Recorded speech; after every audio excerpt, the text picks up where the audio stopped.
میگم ببخشید یا مالم گوته ببخشید گوت بولز فقط به اینا میگن، فقط به رونالدو مسی میگن گوتشکشا.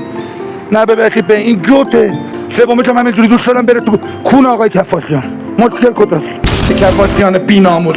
همینجوری گفتم خالی نری. اون کیلو نمیگم که اون کی دن آقای کفاشیانه. گفتم به جای نمیرسه آقای کفاشیان نه توگای. ولتی که دارم میدم دلم نمیاد نگم آقای کفاشیان نه توگای. گیرم تو اسم برنامه‌تون. گوشت شما همون سریالای گذشته ترکیه ایتون بسازید.